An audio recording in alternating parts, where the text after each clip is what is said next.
Hey, it's Sarah Burke here from the Women in Media podcast. And before we get started on a new episode, could I get you to hit like, follow, subscribe, hit the bell, whichever app you do your podcast listening in.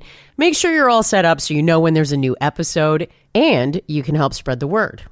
Oh, and if you're so inclined, could I ask you to leave a review if the app that you're using does that? You're the best. All right, let's get to the show. I'm Sarah Burke, and this is the Women in Media podcast. My guest today is a 20-year music industry veteran and the new executive director of Women in Music Canada. So let's get into it with Robyn Stewart. Thanks for coming on the pod. How are you today? It's Friday. Yeah, I'm great. It's been a busy week, so thank you for having me on. I mean, you guys are preparing a ton of press releases right now. It's a very exciting time. At the time this podcast comes out, all these announcements are going to be out there. Why don't we start there? What are you most excited about? Maybe a little bit about the organization and what you have coming. Yeah, for sure. So Women in Music Canada has been around since 2014. It was started by a woman named Sam Slattery, who is just an amazing human, very versed and experienced in the live space and the legal space, and started Women in Music Canada as a passion and as a piece that really needed to be talked about and needed to be elevated. And we are a chapter of the broader global community of women in music, which is based out of New York. But in this past year, I've had the honor of starting to work with Sam and now taking over as the executive director in August, and really just gaining more support to help us grow the initiatives we're doing. And this is very much a year of new projects and growth and just really exciting engagement. So I've seen a ton of announcements surrounding International Women's Day this year, which is coming up on March 8th. Tell me about that. Okay, so we're going to celebrate International Women's Day as a whole week. We're going to be launching a 6-part series of live workers' sessions that is supported by Heritage to help address the lack of women in the live space, in production, in live sound. We reach from Nova Scotia right through to BC throughout the week from the 5th to the 12th. And then we're also on closer to International Women's Day, we're going to do live sessions also in Toronto. We'll do a full day of workshops on the 7th at the Universal Music Studio space, open free of charge to all to members and other women in music and men, but primarily for women on that day, based on our programming. And then we'll also on the 8th, really excited to launch the Women in Music Canada Honors Program, which is just a night of honoring and celebrating incredible folks across the country who are doing great things in music. That's in industry as well as artistry. And we'll have that at the Opera House on the 8th, along with some incredible showcase performances by artists that are folks to watch for this year. Tell me about some of the artists. Absolutely. I'm so excited. We've got just this incredibly diverse and exciting lineup. We'll have DJ Lillian Chalela playing. We'll have Sasha, incredible country artist. And we have Tia Wood, who, if you don't know her name, look it up. She's got an Indigenous artist from Alberta who's just finishing up her first album, but is just an incredible story and wonderful artist from Alberta Nations. And then we have Desiree Dawson from BC, who's actually one of our KeyChange artists this year, our UK Gender Balance Initiative. And she is just this voice that you'll never forget. I saw her play this year in the lobby during Breakout West and blew everyone away. And I just had to have her on this lineup as well. Do you mind telling me a little more about that UK-based program? Yeah, of course. So KeyChange is a UK-based gender balance equity initiative that was started in 2018. And for the last 3 years, this being the third year, they've had a formal program of participants in various UK countries as well as Canada. And with the support of Factor and SOCAN Foundation, the Canadian contingent puts 4 artists and 4 industry into this program, which helps these folks to engage with globally great group of women in developing roles. Wow. And they each participated in an international festival throughout the year, and in mentorship sessions, and in workshops with each other, and training programs and meetups. And they just have this great year of programming to help elevate their careers. Wow. Like a lot of the programs here in Canada, they definitely have a mentorship aspect and workshop aspect, but to have it international, that's very cool. Yeah, it's really unique, and it's through a whole year. So it actually, the first year they were doing the full component of participants was when COVID hit. And so, really unfortunate for a lot of those artists. We did extend that program for 2 years, but found all the benefits and great stuff that also went along with online. So I think it really made their program robust for in-person and online. And just a shout out to Breakout West and Mutech, who are the two Canadian festival partners and host artists from this program each year. Very cool. So you also sort of came into your new role as executive director. That transition happened throughout the pandemic, correct? It did. It did. I did almost a year of two roles, and then came into this one full time in August. So now's where I want to learn a little more about you. Did you move? Are you still out west? I'm still out west. Don't tell my funders. Just kidding. Just kidding. Just kidding. They know. I'm based in Winnipeg. So, it is the geographic center of the country. Yes, it's cold here, but no, I'm based in Winnipeg, and this is where my family is. And I used to run the Western Canadian Music Alliance. So I was out west, and I'm really committed to making sure that Women in Music Canada is truly coast to coast to coast, that we are supporting women across the whole country. And, Toronto will definitely be the host of a lot of our in-person events, because it's not a secret that the bulk of our industry is based there, our industry companies.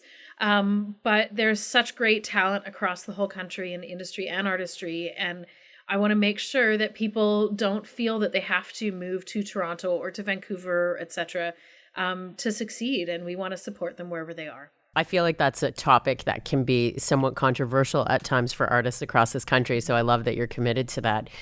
20 years in the industry, where did you start? Where did your love for music begin? Well, I actually started in theater, stage managing, and nice. I think that's where I really used my degree in psychology, and working with a lot of different voices. It's a lot of different people that you end up working with in touring theater shows. But that aside, jokes aside, it was just a great intro into culture. I've always been involved in culture and dance and music. And I was honestly just stepped into music working with Prairie Music Week way back, because one of my professors and mentors was on their board and asked me to come help them for a bit in a transition time. And, maybe unfortunate for them, but I never left. So I just grew from there up to some different roles. And I've been in different ways involved with that organization, which moved into being Western Canadian Music Alliance for about 20 years. But in that time, I also did a lot of work in talent buying. I was talent buyer for the Olympics in 2010. With my partner at the time. And I did the talent buying for PanAmerican Games in Toronto a couple of years ago. And a few other roles like that in the mix. And I just love giving opportunities to artists. So honestly, working on the Olympics was such a dream, because we got these budgets to hire talent from all different provinces and territories and showcase them for the world. And it was just the best thing ever. So then I moved back into a Western Canadian Music Alliance as the director in 2014, and moved them in some new directions, and got through some really interesting years together, and moved over from that team this year. Anyone in the music industry will tell you this pandemic's not over, Yes. although many people are discussing it as if it's in the past. What do you find is your sort of biggest opportunity to improve for people working in music in Canada who are women, innovators, and change makers and creators? Biggest opportunity, I think the fact that we're talking about the areas that are underserved right now is a real opportunity. And I think that working together with organizations like Advance, like the International Indigenous Summit, that together we have a real opportunity to make sure that we're talking about more than one group that's underserved together, that we can share resources and work together to help move the needle forward. I see that collaboration side as a really great opportunity, and I think that my colleagues in those organizations feel the same way. I also think that there's an opportunity to learn from each other more. That I truly believe that during COVID, it was really great to pick up the phone or Zoom with people you knew. But what was missing in that time was meeting new people and bringing new people into your circle that you didn't know. And I think as we move out of this time, and you're right, it's not over. There's definitely struggle. But I think that making sure that we're connecting folks through mentorship opportunities and through right from junior right up to senior executive level positions, and building this pipeline where new individuals coming into the industry or in more junior roles see this as long term for them, that we're not setting up an equitable industry for today, we're setting it up for long term and to sustain itself on its own. That we're not, my goal is that in 10 years this job isn't needed. Called out as like women in music or women in media. Right? Yeah. 100%, because we're certainly talking about it a lot in the entertainment industry, but we're not the first to talk about this. When you look at big bank companies and financial institutions, they've been talking about diversity for many years longer than us. They've been there's different sectors that are really ahead of us, and there's others that are behind. And I think that also country to country is different, and we have a lot of work to do. But I just think, I think it's not a secret, and many studies have shown that if we think about equity right from the top level down, and diversity and inclusion, that we're going to not only improve the lives of the people working in our company, but your companies are going to do better. That everything improves when we work together. That there's so many skills that are set in each individual, that you bring the right team together, and it's just going to work better long term. What's something surprising you've maybe picked up from one of those more international contacts or conversations that made you think differently about how we're doing things in Canada? Okay, I think that would probably be, I'm on the committee for She Said So Parenthood. And I think that's where I've had the most learning as well as shock. We had, it's a committee made up of people from, I'm the only Canadian on that committee, but it's made up of folks from Sweden, from Spain, Italy, South Africa, UK.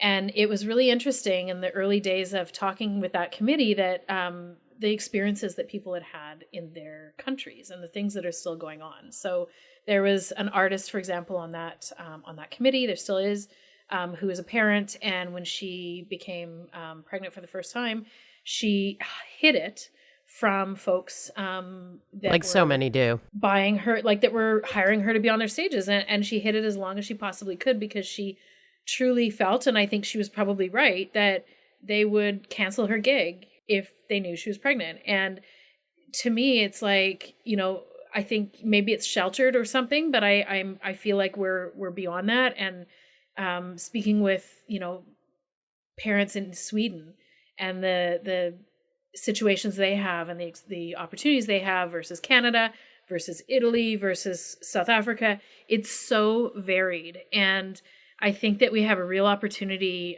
especially within companies that are global, to try and set best scenarios for people, regardless of what our government requires us to do. I think that if we look at the different barriers, and parenthood is just one of them that's particularly close to me as a parent, but there's lots of barriers for women in music internationally.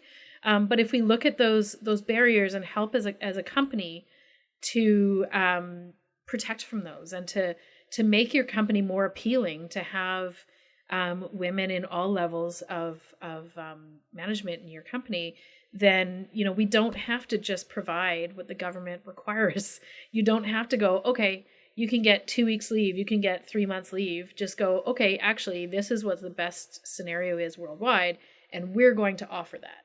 And then it allows us to really compete on the same playing field, and to have people women specifically want to work in your company, and gender diverse people want to work in your company. Yeah. You just gave me an example, maybe on someone that was behind us internationally. What about someone who's way ahead? Ahead. Oh, well, I think in a lot of ways the UK is ahead. I think having initiatives like KeyChange, like we're launching our Women in Music Canada Honors. UK Music Week has been doing that for years. Billboard has been doing that for years.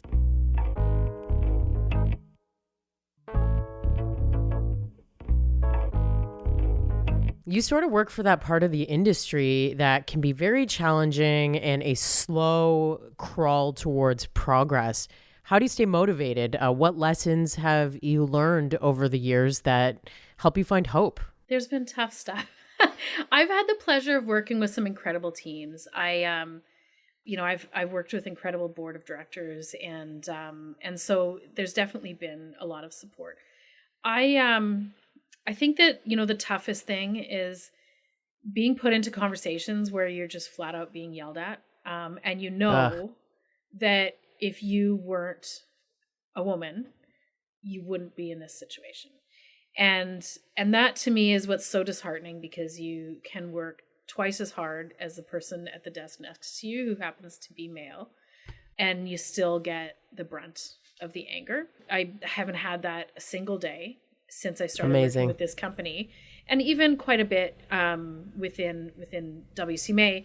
But, quite recently, I was in a situation where things became heated at a venue between two artists' representatives, and one was male and one was a younger female representative. And, there was yelling, and as soon as I walked in, it stopped, and I was told, I said, well, they didn't yell at me. And I was told, well, they're not going to. Like, you've been around, like, they know who you are. They know.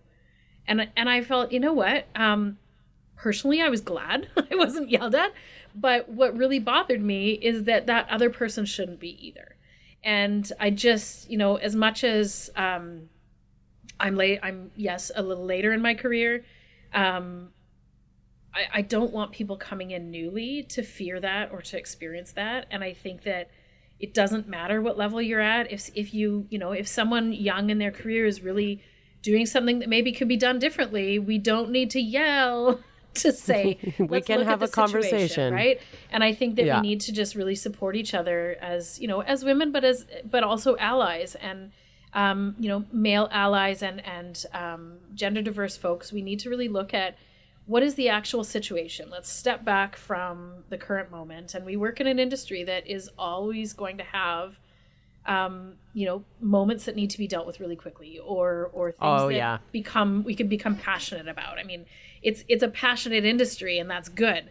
But it also means that we get really, attached to things and attached to what we're doing. Emotionally attached. Exactly. And that's a good thing. I mean, I've had moments with boards of directors where I feel so disheartened or like held back on things, and then I have to step back, and I'm reminded by a lot of great colleagues over the time saying the only reason that these individuals are addressing this so strongly is because they care, and they care a lot, and then I have to remind myself, right, this isn't a bad thing that they're not agreeing with me. This isn't a bad thing that they're, holding something back. It's, think about where it's coming from. And I think we all need to do that at times. And it's really easy to get upset. And I think that, this is a big part of why our industry is rampant with mental health concerns, because we all love hard and feel really passionate about what we do. And that is great and also challenging. Yeah. No kidding, right?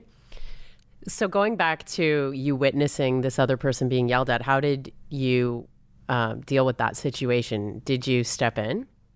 Oh, absolutely. Absolutely. No, I stepped in and separated and just had a conversation with each woman and did exactly that. Went, okay, this is what's going on. It's not an ideal situation. It's happening though.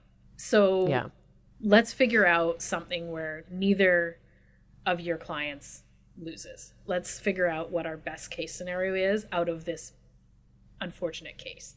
And it really moved us forward to get through that night. And then after the fact, it was following up to talk to each and say, let's figure out what actually happened here. Let's make sure that you both walk away with an experience that isn't crap, right? That isn't isn't gonna foil your thoughts on the event as a whole or on the individual. And because at the end of the day, we're in a pretty small industry, and you don't want to have to check someone off as someone you don't want to work with. You want to get through those. And so I really believe that difficult conversations need to just be handled head on. And I love the learning I've had over the years. This actually comes from my stage management years. One of the first people I worked with when I was apprenticing said to me, you really need to listen more. And they were right. And because at the time I was very like, we should do this and I think I jumped in and I didn't sit back and listen and consider and give information that space. And I feel like I learned so much more with my mouth shut than my mouth open. And I know that's a weird thing to say, but I've remembered that, and that was easily 25 years ago that I was told that. But I try to just hear what's going on, because otherwise you don't have all the information. And I think that we can learn from each other every day. It's come up a lot recently, even on this podcast, in listening, because that's such an interview skill too, right? Like, in order to have a great conversation with someone, you need to be hearing them. You can't just like have, okay, I've got my 5 interview questions and the 5 things I need to accomplish today. It's the same when you're talking about like sitting at a board even, right? There's an agenda, but we need to hear people out in order to move forward and make decisions together. 100%. Yeah. Coming back to International Women's Day and all the firsts that are coming, to me, International Women's Day over the last, let's say 3-4 years has become something on the calendar for even like a company who wasn't thinking about it and doesn't do a lot of investing in their women throughout the year. How do we make longer lasting changes past that week, past that month, past that day? Yeah, it's a good question. I think it's nice to have that time when you're thinking about it, because it's hard to celebrate year round. But I think it's really just about setting standards that we go by, and making sure that our teams are mixed, that we are, and where they aren't, because I know a lot of us work in very small companies, so it might be one male, 2 males. Get it? It's a small company. Right. I get it. But let's look at how we can engage voices that are mixed throughout the year.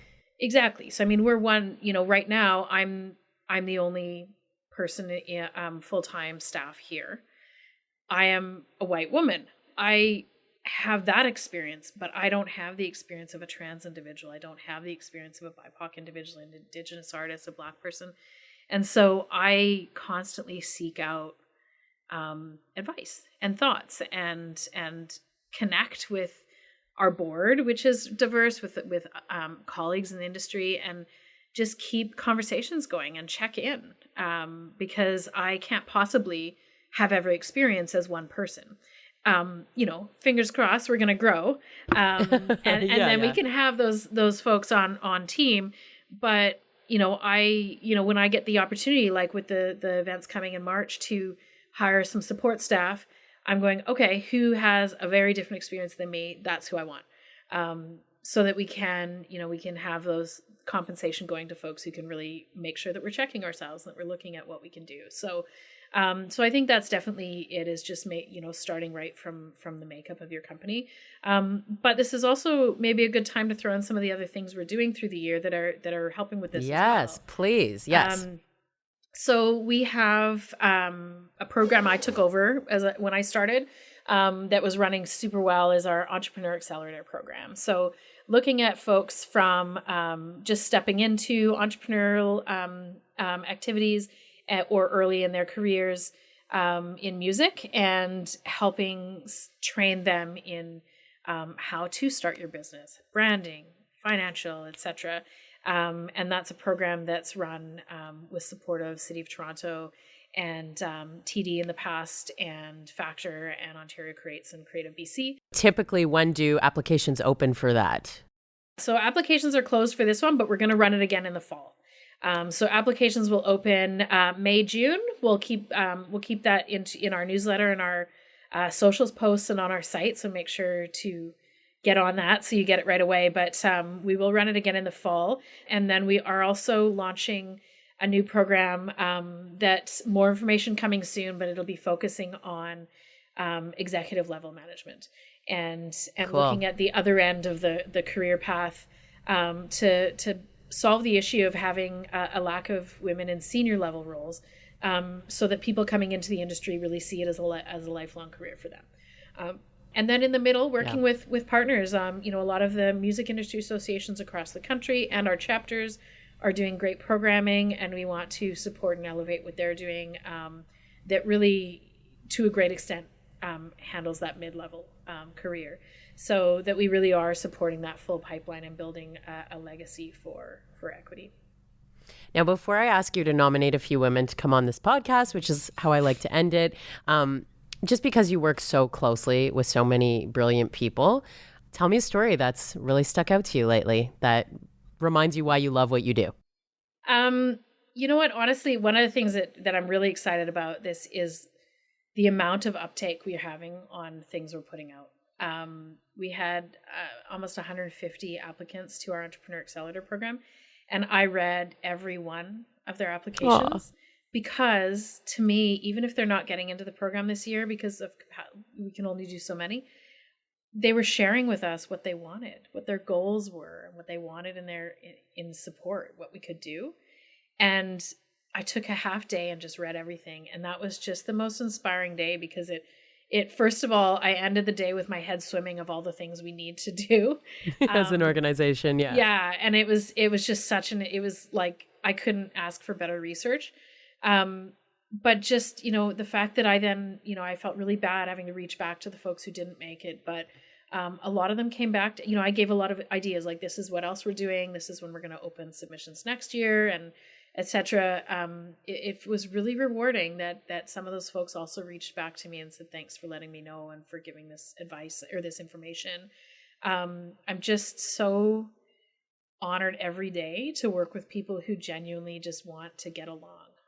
That seems a bit Sesame Street, but like we have the opportunity in this industry to build our perfect job if we feel really passionate about music. Like, we don't want to work with people that stress us out every day. So like, why bother, right? Like okay, I'll give you before I finish, I'll just give you a really specific one. My last Breakout West event was in October. In Calgary, and we honored Vivek Shraya with a KeyChange award. And it was something that KeyChange said, you get to pick someone who's really doing great things in terms of gender equity initiatives and pushing the needle and helping. And I've been so interested in her career and her path and her knowledge for so long, and it was just really a really massive honor to be able to present that. And after we did, she did this amazing speech in recognition, and then afterwards I went to just thank her, and she said, I've never been honored for my music side, and this means so much. And I teared, and my colleague who had known Vivek a lot longer than me, used to manage her, also got emotional. And it was just such an incredible moment, because I think that there's just so many voices that are doing such stunning work that don't get highlighted. And if I can, one by one highlight them, that's what I want to do. I love it. I would like you to nominate some women that you think have incredible stories to share about women in media. Okay. Actually, since we just had this story, I would like to nominate Vivek Shraya. Okay. I think, Vivek's work, she's a writer as well. She is definitely a woman in media and someone that I think has just incredible things to share. I also want to nominate Mary Lore, who's with Mutech and one of the KeyChange partners, and also just an incredible person to know, and some great work they're doing in Montreal. Is there anyone internationally that you can think of? Absolutely. Farial from TuneCore. She recently sent me information about her career, and I watched it and was just so inspired. And she's out of New York. Her teammate Sarah Wilson is also incredible out of UK, but they just have such a great team and really incredible work with TuneCore in starting different chapters and their work in different countries. And just a wonderful voice. I don't even know where to start. I'm excited about all these people. So thank you. Pleasure to spend a little bit of time with you, hearing a little bit about your career and about the work you're doing with Women in Music Canada. And I hope to talk to you again about, helping out with the organization at some point. Excellent. Thank you, Sarah. If you're looking for more information on workshops, networking opportunities, or the inaugural Women in Music Canada Honors, where the 2023 recipients will be recognized, I'll link you directly in the show notes for this episode, or you can find more information at womeninmedia.ca. I'm Jeff Woods, and I'm shining a light on music and the rock stars who make it. He just was one of those people, he stood out. He was a magic guy. He really was a magic guy. We all have faults. He had the same amount of faults as we all had.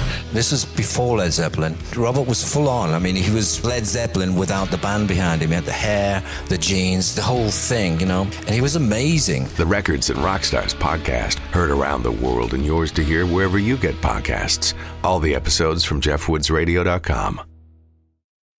Another Sound Off Media Company podcast.